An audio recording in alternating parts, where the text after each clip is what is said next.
Right at the beginning, I want to let you know that John Shindahedi is not with us today. He had some family things that he had to take care of. Hopefully, the four of us will pick up where he would have left off. I don't think you'll be disappointed. Our panel is, as I see it, pretty tight group. Wizards has three flagship brands, and for each one of those brands, we have an art director who commissions a whole lot of art. So between the three of them, I believe all of your questions will be well covered. This is the third year we're doing this panel, and we're pretty happy to do it because, as I see it, our company is one that sort of lives and dies with its artists. We commission more than 1,500 pieces of art every year, and we use hundreds of artists in order to do it.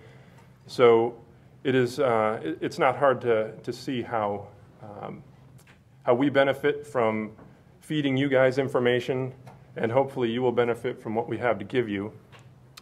The format today, we'll start out with me asking some questions just to seed some conversation with these folks so you can get a sense of what each of them does, what each of their background is, and that way if you feel like you want to direct a question to someone in particular, you'll know which person to do that with. I'll start out by saying my name is Matt Cavada. I will be your host and moderator. Hopefully I won't be doing much of the talking. Let's start with Kevin on the end with an introduction. Yeah. Let folks know who you are and what it is that you do at Wizards. Yeah, my name's Kevin Smith. I'm the art director, or I'm an associate art director, but I'm the art director for Kaijudo, the new brand that we just launched last month. So it's TCG, so I do a lot of commissioning for that. My background is in graphic design. I've been a professional graphic designer, I like saying that, since '96. So, and I've been with Wizards of the Coast since 2003. So doing graphic design and art direction since then on various brands. I've worked on D&D, I've worked on Magic, worked on Duel Masters, and for the last 2 years I've been working on Kaijudo. So. Mary Kolkowski, art director for, leave it to me, art director for Dungeons and Dragons. I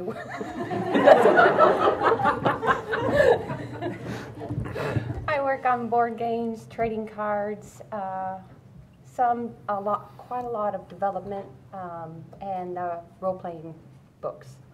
I've been on Dungeons and Dragons for about 11 years. I've been with the company since September 2000. My name is Jeremy Jarvis. I am the Senior R&D Art Director for Magic the Gathering. I am charged with the visual look of each new place we go to, and also commission the card art for Magic.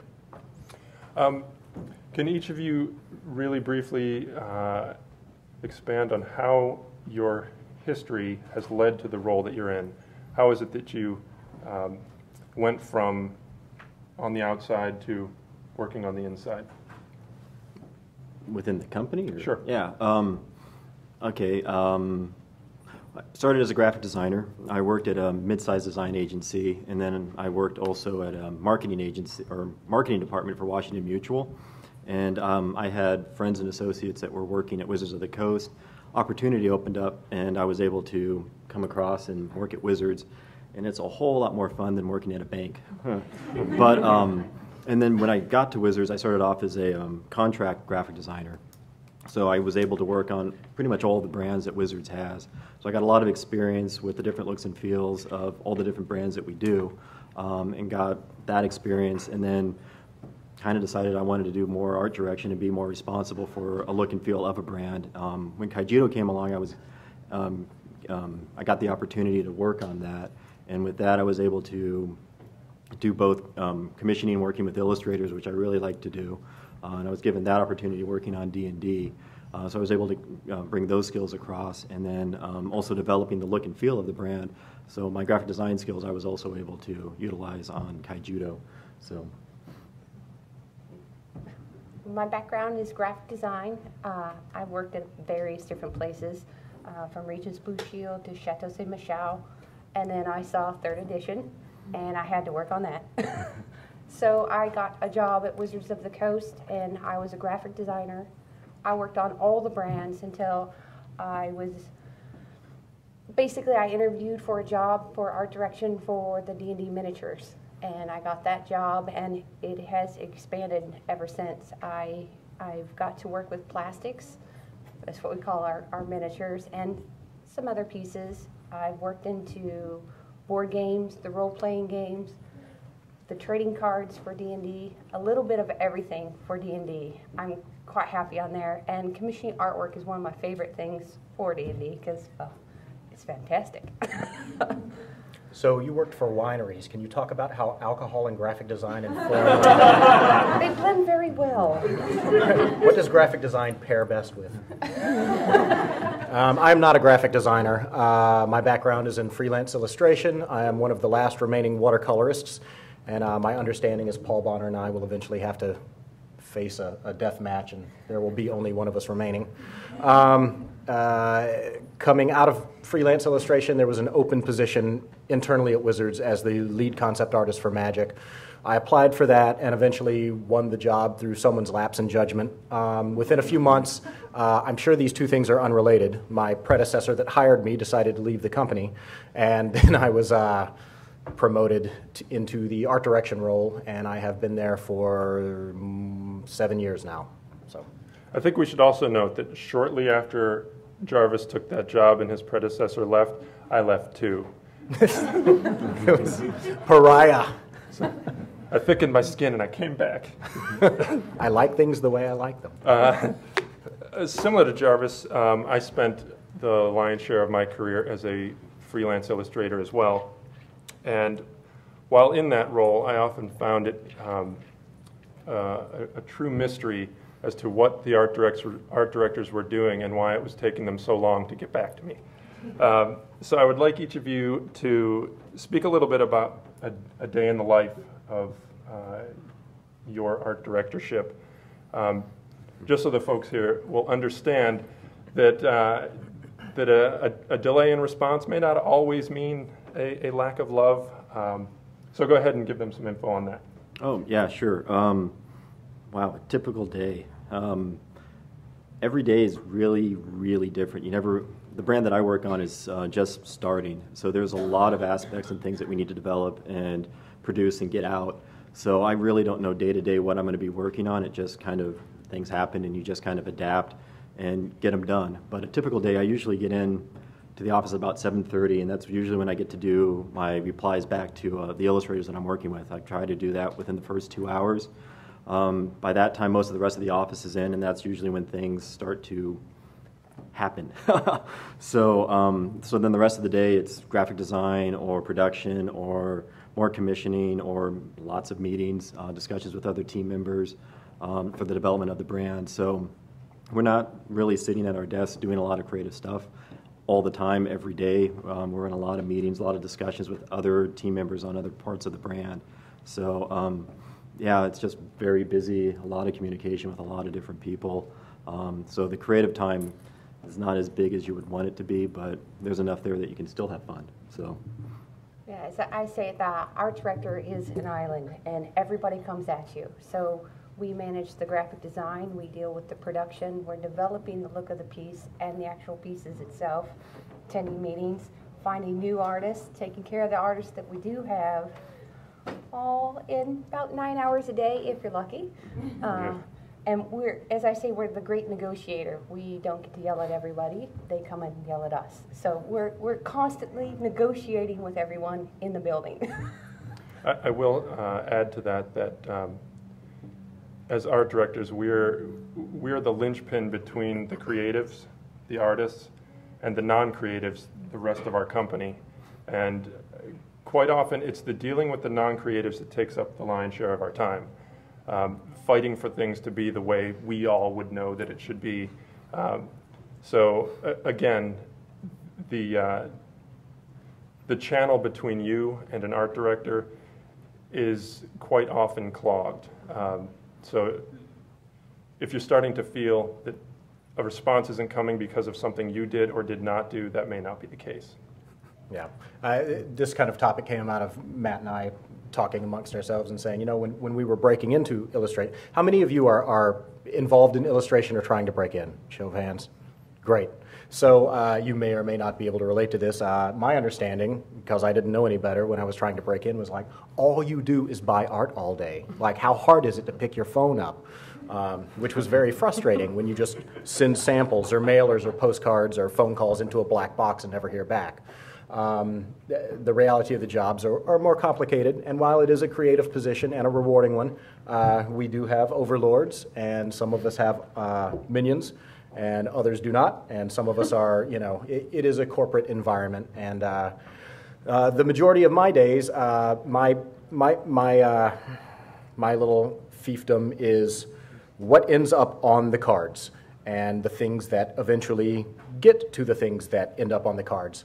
Whether that is a virtual card for Duels of the Planeswalkers, or an actual analog printed card, or the style guide that will go out to the illustrators to create each individual illustration for every card. I am lucky to work on an excellent team within Magic R&D that is Magic Creative. How many of you are Magic players? Okay, so there is a world building panel with those people tomorrow if you're interested for some cross-sell. But we have three writers. Yes. Yeah! Yeah, buzzword, synergy.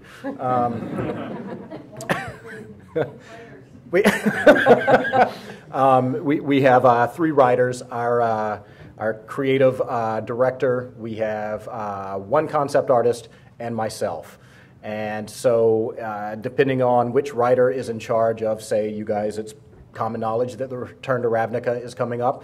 One of those writers was in charge of taking raw card jargon and translating that into a card concept. And we review every single description for every single card, myself and whichever writer, and then that is solidified into a tight art description that is commissioned out to an illustrator. I'm working with 70 to 100 of you at any given time. Sketches come in based on those. They are reviewed by all of the writers. I congeal that feedback into feedback to the illustrator for every single sketch, for every single card. Then the finals come in. We make sure there are no issues, no problems, and the due date for each wave of art is the commission date for the next. And nothing ever dies. At any given moment, I'm probably reviewing the card crops and color correction and underprinters, which is what makes a foil foily, for the last set in the art development cycle, usually around sketch stage for the current wave of art, and working with whichever writer for what's about to commission for the next wave. On top of that, the meeting schedule is fairly heavy, and we're talking about every single piece in the product line, what the next offerings are, and that may be, you know, we're at what, 16 months ahead? It's more than that. More than that now? I mean, at this point, we're talking about the next one and the next one. It gets really confusing. Yes. Magic has, you know, we're talking about things up to 5 years out. And we are involved in those conversations and those meetings because we want the creative identity and the visual identity and the mechanical identity to all point towards the same fun. And so that means everyone's involved and everyone sits in rooms a lot and talks about where that fun is and how to achieve it. So all of those... Watercolor. There's a lot of sentences, and these folks had quite a number of things in their speech that was not about dealing with artists. It was about juggling the in-office stuff, dealing with the future before any art is commissioned. So in a nutshell, while it is very important, super important, the relationship between art director and artist, it's nice for you guys to understand that that is absolutely not the only thing that these folks are worried about, and it's not their 9 to 5. It's just it's a chunk. It's a small chunk of that 9 to 5. But the small chunk that it is about dealing with artists, that's why we're here. And could each of you give these folks an idea of what exactly it is that you're looking for on your brand in an artist, and address media and style, and if there are X factors like punctuality or general coolness and whatnot. Oh, start with me again. Yeah, the style and stuff that I'm looking for right now for Kaijudo is we're doing a lot of stuff that's, the brand is kind of a pickup and a reboot of what we did with Duel Masters. So we're using a lot of art coming out of Japan, stuff that we used in Duel Masters. We're reintroducing that to our audience. But we're also, with this brand, we're pushing it with a cartoon show. So there's characters and new creatures that they introduced in the TV show that aren't in the card game. So we're bringing those characters into the card game. So we're commissioning for those. And the style that we're looking for is trying to get something that's a little bit more westernized. So line quality, that kind of thing, is more appealing to a Western audience than it would be for like Japanimation or manga, anime kind of a look. So those are the types of things I'm looking for, is fun, friendly. The age group that I'm targeting is 18 to 14-year-old boys. So something that skews a little bit younger than like what Jeremy would be looking for Magic. So it has to be age appropriate, looking for a brighter, friendlier color palette, again, than what Jeremy is looking for. So the challenges I'm trying to find are artists that fit within that niche.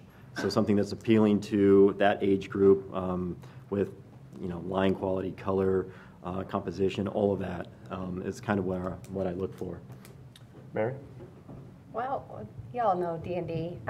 Me personally, as an art director, we're always looking for timely and someone who meets the deadlines. We're not kidding about those deadlines because of all the work that goes into after receiving your piece. But for D&D itself, that's the main reason I'm on this brand. It is very diverse in the way that we look. I mean, we do have a uniform voice, but we use oil painters, we use digital, we use watercolor, and the things I like to see is storytelling, good composition, our characters done in your hand.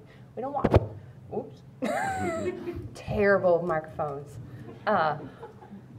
The main thing for me is, can you draw our characters, and do you get the idea that our brand, the voice of our brand, because we have very distinct looking characters and monsters, and each one has a different genre of armor and setting, and do you get the setting? Those are all the things that I look for.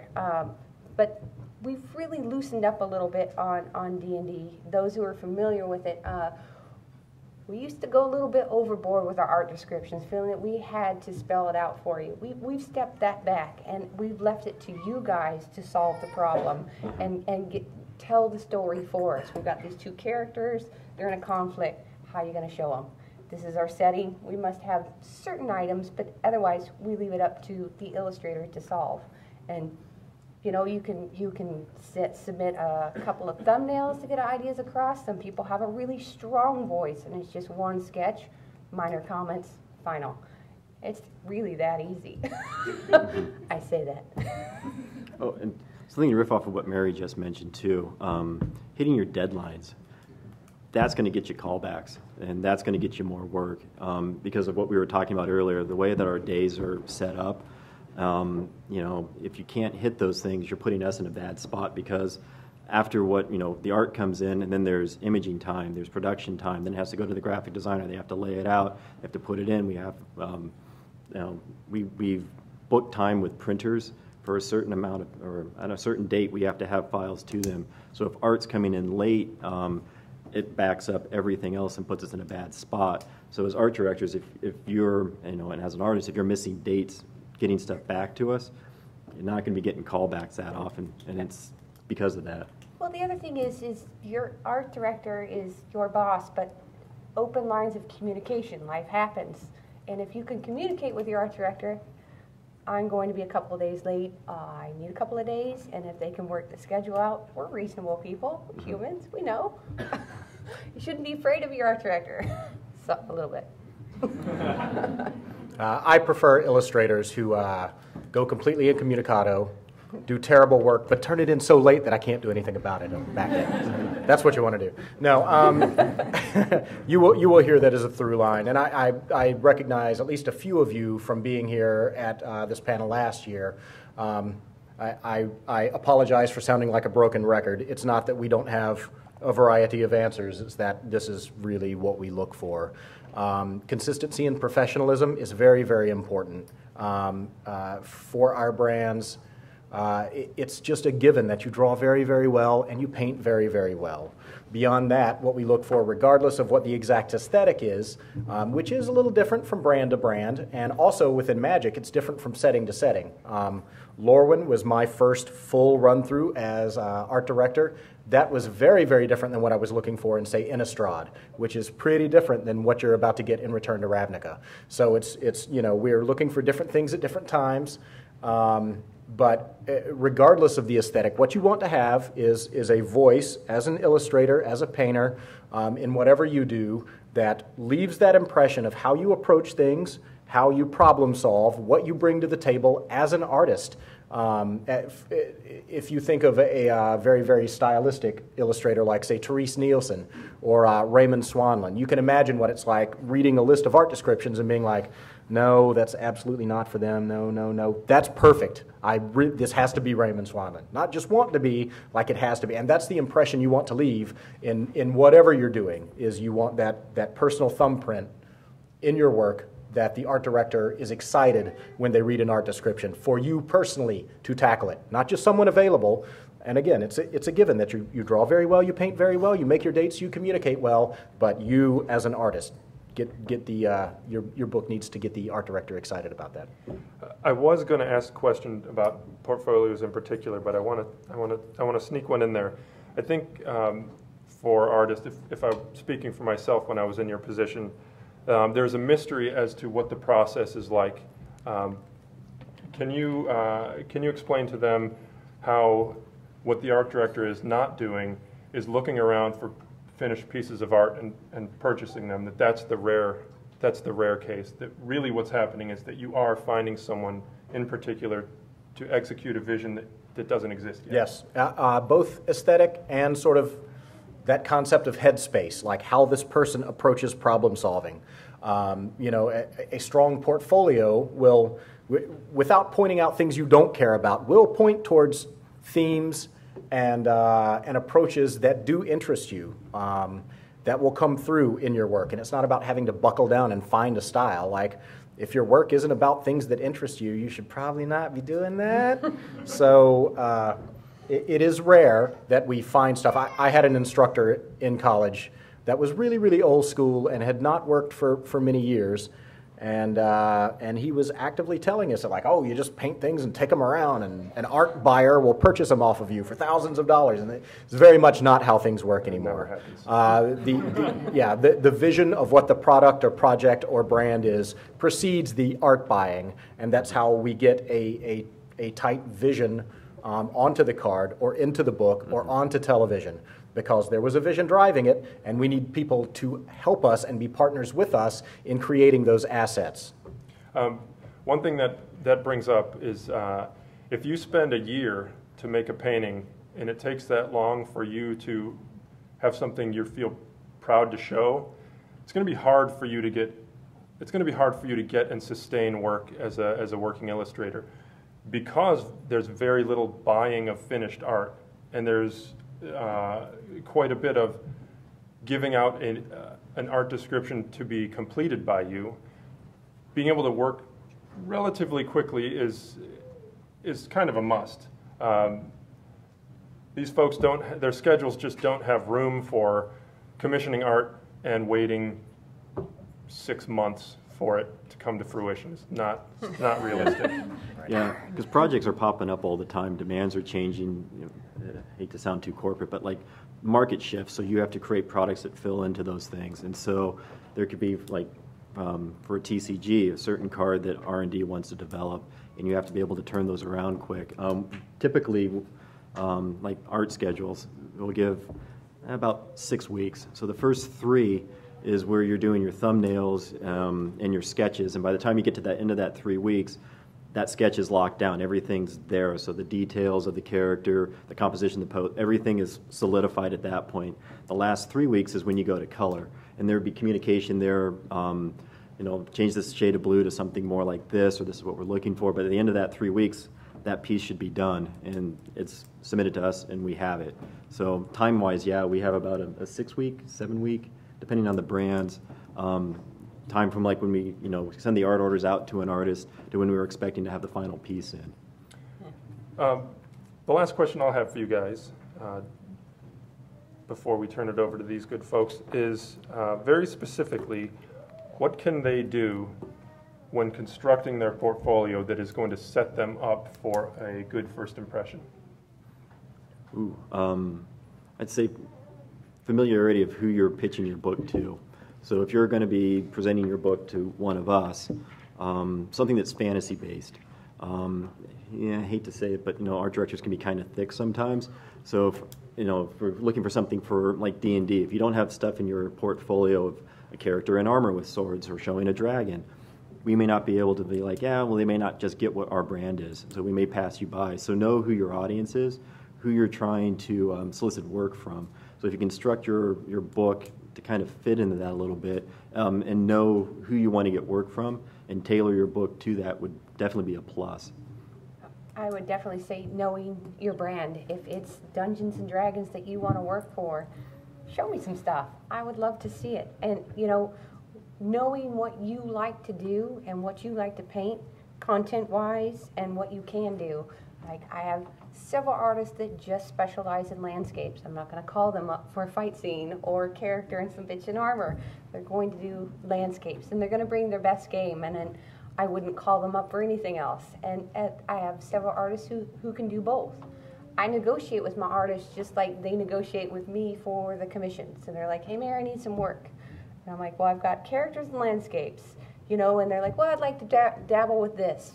A lot of artists I've taken from characters into monsters, and they've done quite well, but if monster's not your thing, there's no harm in letting me know that it's just open communication with your art director. So at the end of the day, as I always say, I want us both to be happy. I want you to take pride in the piece, and I want to be happy with this piece as it goes into my product for publication. I agree with the brand knowledge aspect of portfolio construction, but for a little different reason.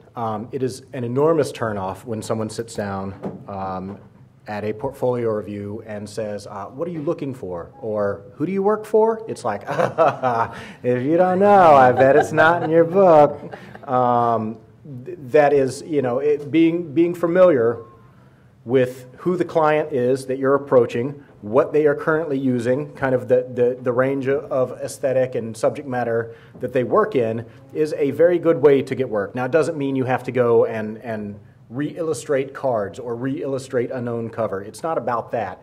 What it is about is being able to sit down with a potential client and say, I know what you do within your market, I understand, and here's what I can do within that skill set, and aren't you interested in giving me money?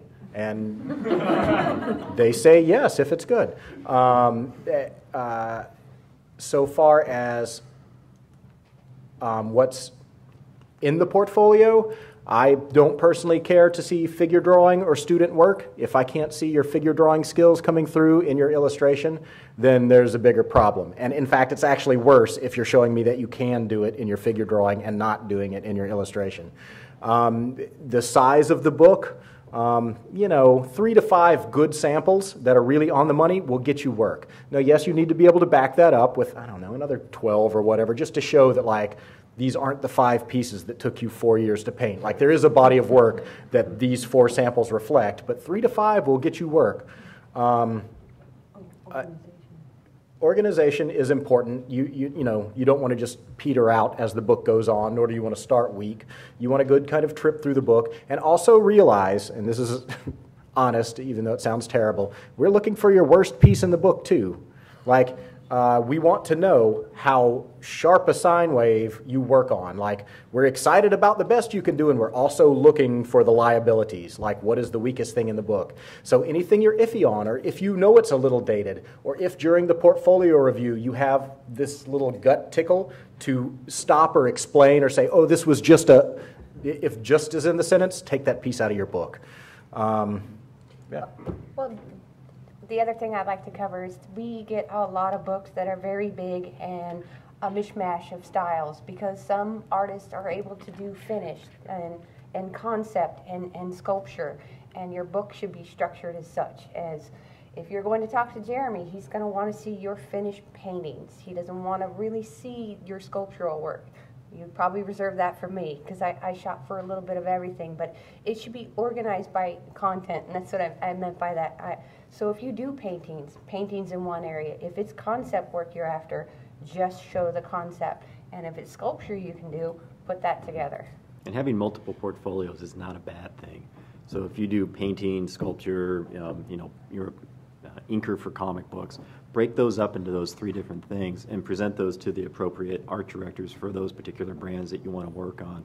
So like what Mary was saying, like if you're not looking for comic book, I don't want to see it. That's kind of, I want to see what's appropriate for what I want, and it's, you want to get work, I want to give you work, so show me what you think would be for that. There are times where a jack-of-all-trades portfolio, being a jack-of-all-trades is cool. Having a diverse skill set will help you, but when you are presenting a portfolio, sometimes a portfolio with 6 or 8 different styles in it smells like a lack of commitment. And that doesn't mean that you're not good at all those things, but as these guys have said, they want to see the answer to their problems, not a bunch of other people's problems. So doing homework ahead of time is definitely a good idea. Right, and again, it's not because most art directors lack vision. It's again about a diluted portfolio, again, dilutes our impression of where you're coming from, what you're interested in within what we do. And it is also super important. There are very different sensibilities in different illustration venues, like Time Magazine and Entertainment Weekly and Rolling Stone have a completely different sensibility of how they want people portrayed, how they want ideas put across in that editorial style than what we're looking for, where it's like we want to see things that never existed as if they did to whatever extent. And also you want to be able to, because that's kind of an issue of taste, you want to, while again, I don't need to see you repainting classic Magic cards, what is important is that your sense of what is cool come through within that market niche. Because, if I have to go back to you and say, yeah, this is fun, but make it cool, and you're like, what are you talking about? This is Nick Cage as Gandalf painted on a van. I'm like, I can't really art direct you away from that. It's a taste issue. Lastly, Nick Cage isn't here, is he? No, we're good. Okay. How much does presentation matter? For example, if someone presents a kick-ass portfolio, but it's a little ragged around the edges, does that matter? I've seen all shapes and manners of portfolio. The iPad thing is cool. And last year at San Diego Comic-Con in the Flag Pavilion, and all I have is glare. Some things to consider. We're not going to turn you away. We just have to go hide in a corner to flip through it. A traditional book with flip pages, the one thing I hate to see is somebody reaching into their pocket, unfolding some pieces of paper and spreading it out in front of me and saying, this is my portfolio. Take pride in your work. Yeah. Take pride in the presentation. It doesn't have to be the most expensive as long as I can flip through and see your artwork. Bookbinding, just a good, clean presentation, and it shows that you have pride in your work as you show it to me. Yes. That's what I'm looking for. They say don't judge a book by its cover. We do.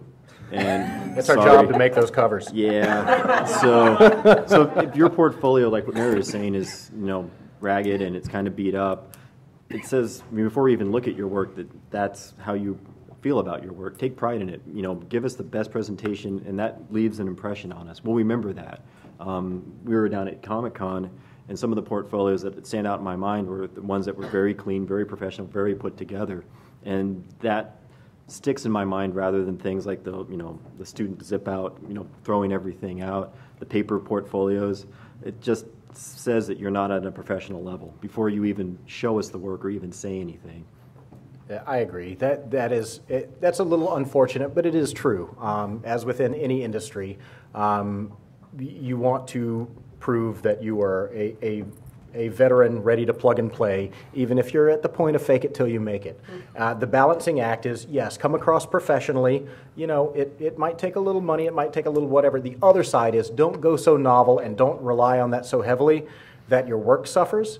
Like, there is absolutely no form of presentation in the mind of God that you can show me that will beguile me into giving you work if I don't like what you're doing. No matter how novel, no matter how cool, no matter how interactive your website, I don't care. It's just like a good cover letter. I'm not even going to read it. I'm going to look at your paintings. There's nothing you can say that will distract my eyes from what they're seeing. So don't go crazy with it, but do present yourself professionally. I think we're all set to turn the microphone over to you guys. There's a mic set up right there. If you've got questions, go ahead and feel free to approach just the queue mic. up. Yeah, you can hop in a line there. Hi, I actually had a question, if you could expand more on the portfolio.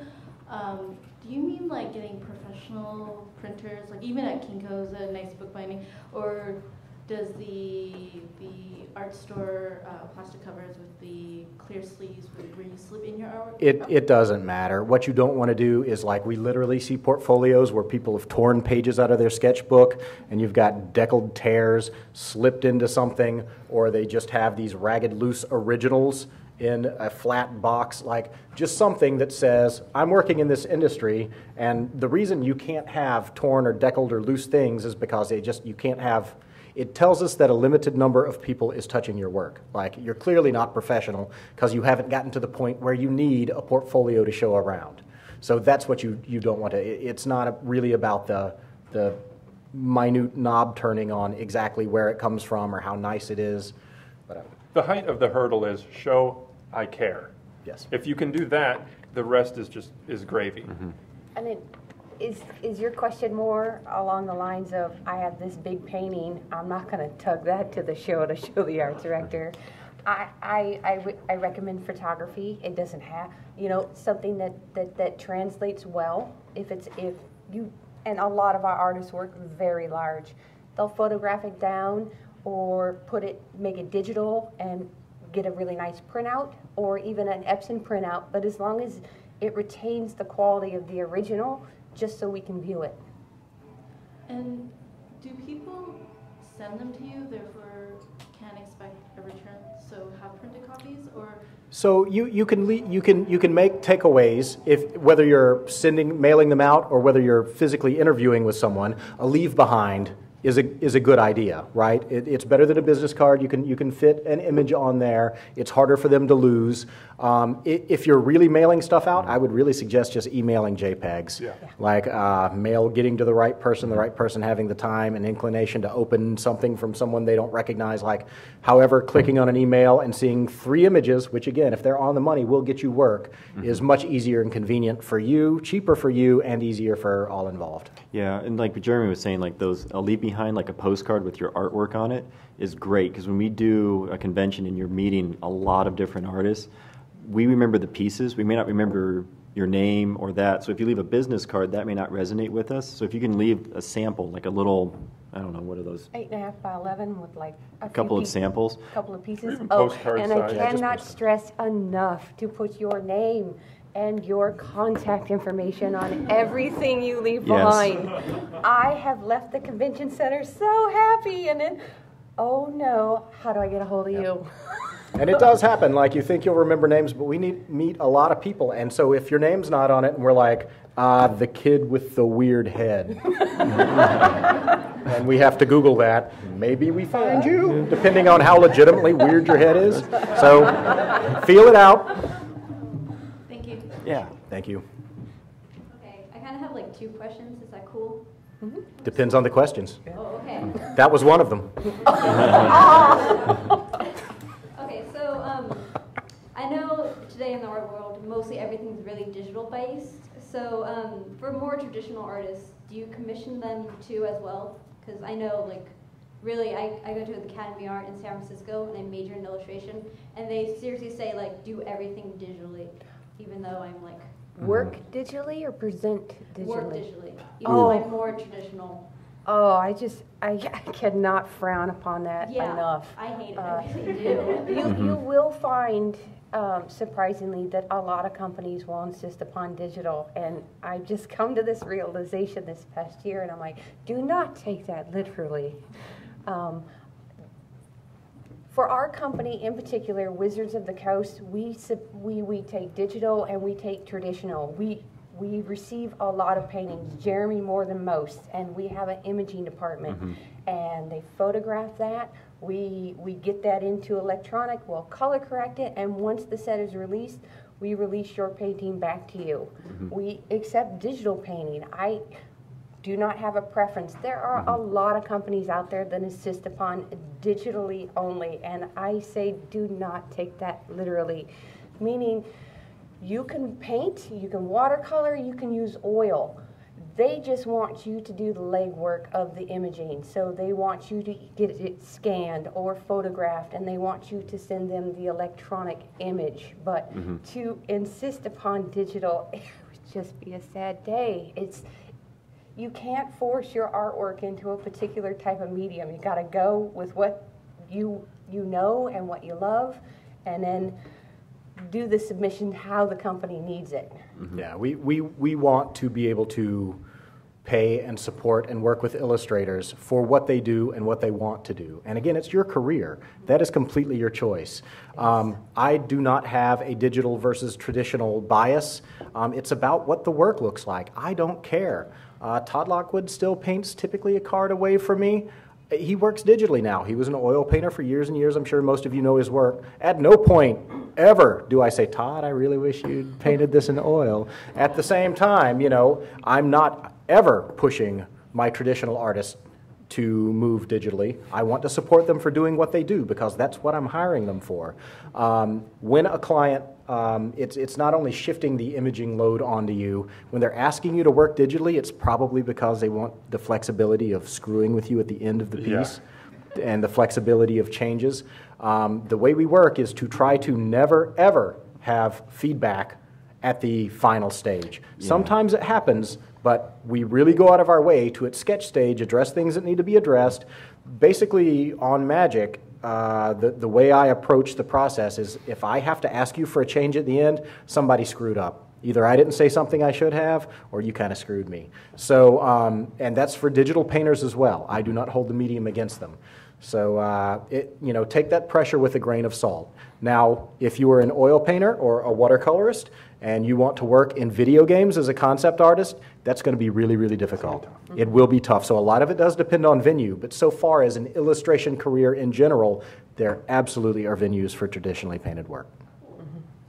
If you have your second question, can you ask it again? Back of the line. Yeah, we don't have that much time left. I want to get to all these folks.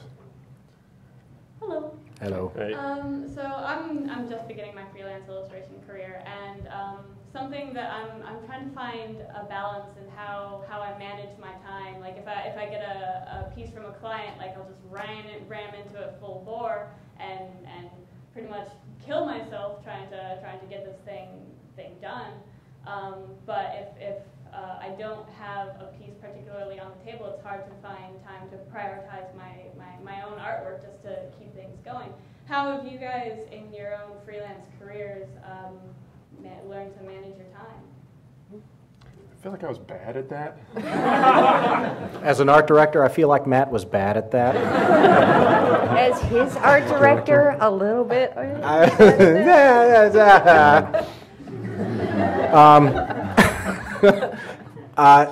Wait, hold it before.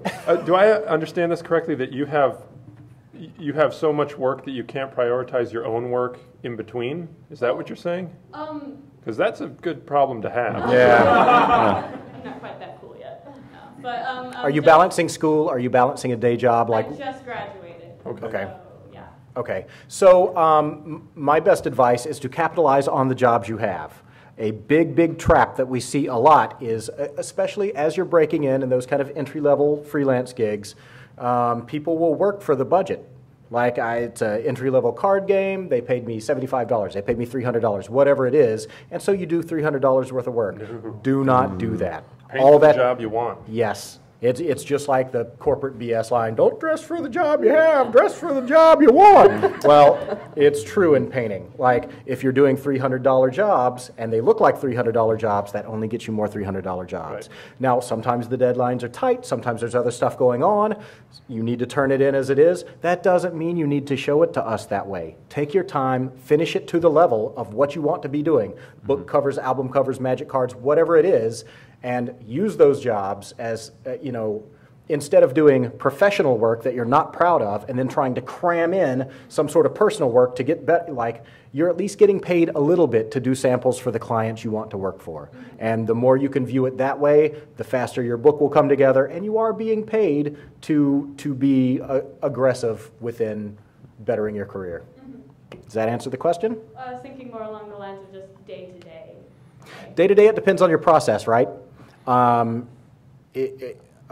Being realistic about how much you need to, like, sometimes people skip steps that end up costing them time. Like, I didn't do any thumbnails and I didn't shoot any reference and I had to paint it twice. Well, weird. Like, take the time to do it right instead of the time to do it twice. And so far as budgeting your own time, I had weird quirks working, like drawing days and painting days were never the same day because it was so different to me. One thing I will say that's super helpful is if you've got 20 hours of painting ahead of you, don't do them all in a row. Do some painting, then give yourself a breather to respond to emails or to send out portfolios or to do some sort of mind-numbing, thing that's just going to, level your mind, and then you get back into it. Quite often, if you grind 12 hours painting, you'll start to zoom in closer and closer and closer until you can't see what you're doing anymore. That's when you get taken wildly off course. Yeah. It's a bad feeling to wake up and see the painting on the block and be like, who did that? What is that even? That clown's sad. So it's not what the piece was about at all. Thank you very much. You're welcome. John would have had a better answer, I'm sure.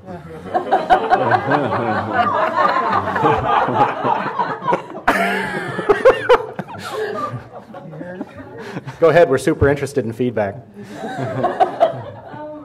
so do you guys have a perfect submission type? Like, some people send in JPEGs, some people send in PDFs. Do you have something you prefer? I know Don't make us listen to your music, and don't make us click through a bunch of things to find your work. What about websites? Yeah, like, again, like as accessible as it can possibly be, as quickly as we can get to it, putting your best foot forward, not having a worst foot anywhere for us to find. Like, it really doesn't matter. It doesn't. Like, a link to your portfolio online that hopefully is, again, in some sort of related subject matter or ethos is what we're looking for. Yeah, simple is the best. Yeah, simple really is the best. This might sound kind of cold, but if I can't find and see your work in 20 seconds, I chuck it. Yeah, I give up. I just like, I don't have I've got time. other things or other artists I need to look at. So if it's JPEGs that are attached to an email, I mean, those pop up when you open up the email. If it's an attached PDF, we can all view PDFs. That's really easy. If it's a link to your website, if it opens up on your homepage and I can go right to your portfolio in like one click, that's the best. If it's like Jeremy was saying, if it's multiple steps that I have to go through to try to find your work, I just don't have the time. It's not going to happen. Yeah. Yeah. Thank you. You guys deal with a lot of digital art submissions, and digital art gives artists a lot of shortcuts and time-saving things. What are some of the digital shenanigans that are sort of grounds for instant dismissal? Plagiarism. Oh. Do not plagiarize anything ever, ever, ever. Most art directors actually have a pretty savvy visual memory, and we have, at least a few of us sitting here right now, have busted people for that, and that is a no-no. You do not borrow. Cover your tracks if you are. A lot of people do start with, compositing or with found reference or whatever. That's cool. I don't care. I can't see it at the final, though. Like, I can't be aware of your process unless your process is integral to your aesthetic. Like, this is a leaf I found, and here's a receipt. Like, and you're doing some sort of collage thing where it's partially about the process. Like, I can't see your found objects or artifacts in your work. Also, go ahead. Be aware of gamut. A lot of digital artists are dismissive of Gamut because they are like, it looks great on screen, so it'll look great on the book cover, right? And it's like, well, maybe not, because that blue is not printable anywhere ever. So even if you work RGB, check things out in CMYK, because that is very, very frustrating when we get in a piece, especially if it looks fantastic on the screen, and then we all have to go through the heartbreak of what happens at press. If you're working historically, with historical or fantasy subject matter, do not use modern day reference. We've had people turn in art where you can find the telephone poles or the street lamps or whatever. That's immediate fury on our part. That happened once, but I it just did didn't know if happen. there's any Photoshoppy stuff you guys are sick of seeing. Yeah. Yeah, customize your brushes. Yes. There's That's guys that work at smooth Adobe are art. really good, but it's just a tool. Make it yours. Customize what you do. Make that program, if you're working in Photoshop, make that work for you. Make it what you want it to do. Customize your brushes. Make it unique. And that shows in the work. I mean, if we can look at it and, I can pick out exactly what Photoshop brush you used, that's not good. Make it yours. And don't put your friend's face on something either. Yeah. If you're gonna, No vanity press, especially if you've got ugly friends. That is no good.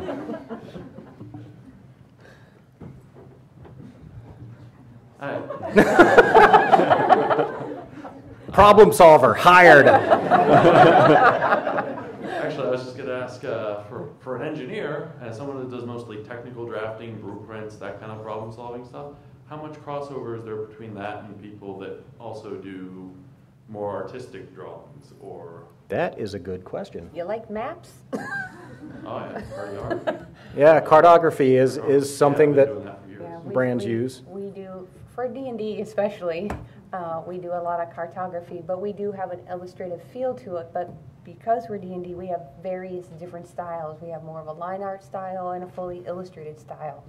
If it's something you'd like to explore, I would love to see the samples. I would guess, honestly, beyond what we do, movie concept art would be a fertile ground. Like, for example, Nolan's Tumbler, the vehicle in the new Batmobile. Someone had to design one of those that actually works. Like, those things freaking drive, So there are junctures between concept art, entertainment art, and people who actually know how to manufacture and make things. So that might be a headspace to look into. architectural rendering could be one, or even Absolutely. medical illustration. Places where having technical knowledge is as important as being able As to aesthetics.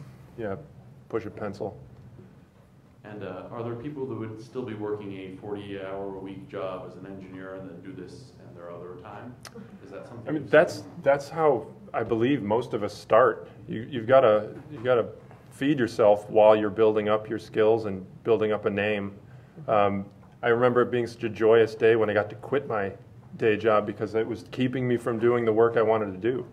So at first, absolutely, should be prepared to do that. Yep. And as a side note, like a lot of my illustrators that I'm currently working with do have day jobs at video game companies, for example, and they are freelancing on their own time. Now, at some point, we will see those people graduate and say, no, thank you, I've made my name and I'm going to go one direction or the other. But there are a lot of full-time employed illustrators, whether it's within illustration or working up to it while they're at Kinko's or whatever, that do illustrate in their off time. Just make sure the work doesn't suffer for it in either job. Actually, What did you we've say got the just good places were to start.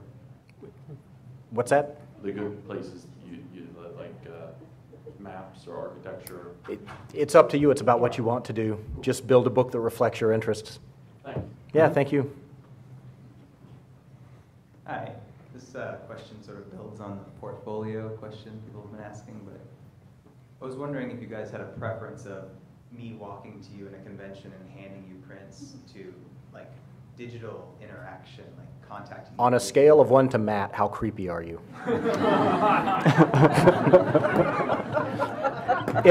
It doesn't matter. I do. So in the instances that I know of that it does matter is if you are such a nervous person or such a intense person or such a shy person that you're going to hurt the presentation of your work. I did know someone in college that very badly needed an illustration rep to get work because he just did not have that instinct to go and be aggressive, and did beautiful work. He was not going to make it on his own devices, and did find a rep to go out and be that aggressive face for him. FaceTime is good unless it's bad. I know that sounds stupid, but typically FaceTime is good. It's nice to say hello. It's nice to remember the guy with a weird head or whatever in case you didn't write it on your thing. Not that you have a necessarily weird head. But yeah, so it really is your call. It really is your call. But again, like, don't feel like if where you, I don't know if you're here in Seattle or not, but if where you live is not conducive to that, don't bankrupt yourself on travel, because art directors do look at samples, and we will give you work from samples. But if you're in the area, if you're available, and it's also that networking sense is good of just kind of keeping abreast of the industry and being able to meet other people trying to do the same thing you do. Like, it really is a supportive industry typically. If you're at a convention and you want to show a portfolio to art directors who are there, do it in the prescribed forum. If there are portfolio presentations arranged, do that.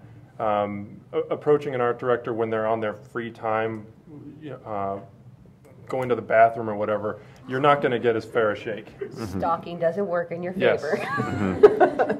Okay, It worked for me, though. When I wear this hat because I'm the guy with the weird head.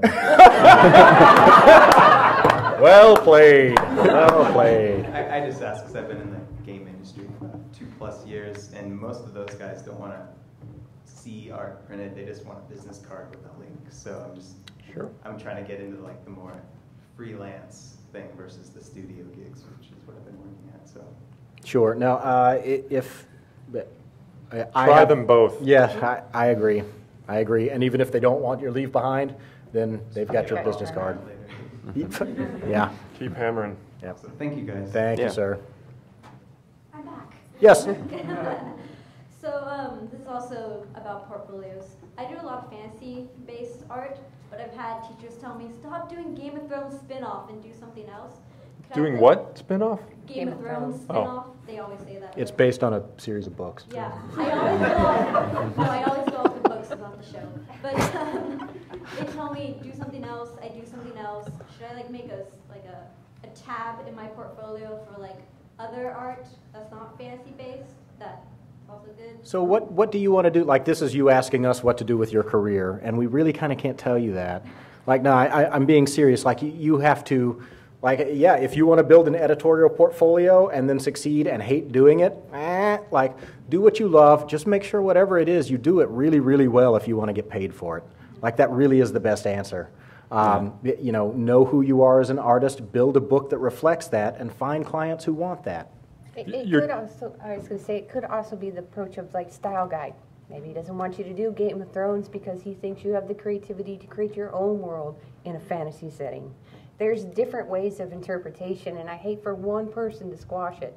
If it's fantasy, it's fantasy. Show me what you can do. If it's D&D that you want to work for, like I said, I want to see my characters. But if it's your world you want to build, start building it, start painting it. Show me what you can do. For any of you who are also still in school, don't let your teacher tell you what to do. They're there to help you get to where you want to go. They're there to help you with the how, not the what. If you want to paint fantasy stuff and they're telling you not to, tell them to beat it. That's not cool at all. Okay, thank you. Thank you. Hi, I also come from an engineering background as well. And Hold on just a sec. She's going to be the last one. We're getting the time signal. Sorry. Sorry. Go ahead. awesome, thanks for taking my question. Make it good. So I also come from an engineering background as well, but illustration has been my hobby, like a very serious hobby for me since I was really little. Do you have any tips or advice on how to bridge that gap between becoming, it being a hobby to it being your profession, or do I need to drop what I'm doing and go into art school? So when you say illustration, what do you mean? Like, you enjoy drawing and painting? You enjoy... I enjoy drawing and painting, Okay, both so- from like concept work all the way to full illustration. Sure. So my first suggestion, and this is really important, is that make sure you want to move that into a professional arena. If you are an accomplished engineer and that is a career path you're interested in, and you have a hobby that you enjoy of drawing and painting, you can ruin that hobby by trying to pursue it professionally. Like, the commercial part of commercial illustration is that reptilian center of the brain that wants to take someone else's problems and deadlines and solve them for money. Like, so if that's not part of what illustration is to you, and you just love to draw and paint, then God bless you, more power to you. If you are interested in pursuing illustration, it's going to be a commitment. Like, it's difficult to do it on the sideline, and a lot of people are doing it on the sideline just because they don't have, it is their primary goal, right? And they have to find something else to support it. You know, no one sleeps on their buddy's couch, you know, to make it onto Behind the Music. Like, they had to do that because they were musicians, and, you know, that's what you do to get started. So that would be my best advice. Like, make sure you're not going to kill your hobby. I would ask what kind of, you said that you do engineering? Yeah. Engineering, what kind? I'm actually a software engineer, and I actually got into it because I wanted to be a video game artist. And so I went into computer science, and it ended up liking more the science part more than the artwork, but kept artwork as a very serious hobby on the side. Yeah, it's a different thing. Like Jeremy was talking about, like commercial art, you're going to have people like us telling you what to do. And if that's not what you want to do with your art, if it's more personal and it's what you want to be doing, it's not the field for you. Because we can crush your spirit pretty fast. But Right. My yeah. response is that we have several guys in my group of R&D that are computer science majors, so they develop the games, they dream up the games, and they get to work with me on the artwork. they did the divide. Right, and if you really are passionate about it, and it's what you meant to do, and you're not doing it now, well, you're already working in-house at a company, right? So talk to those people and find venues and see if they're interested in you contributing some. Or, you know, when you see something that you have maybe a better idea for, go ahead and realize that and show it to them and prove that you're valuable. I mean, you already have an incredible foot in the door. You work there. So, you know, you are kind of your own in. I think we have to end it there. I'm glad you guys said those last Thank couple you. things so we didn't have to end on crush your spirit. Yeah. Don't go in art. God, why would anyone do that? Thank you, guys. Thanks.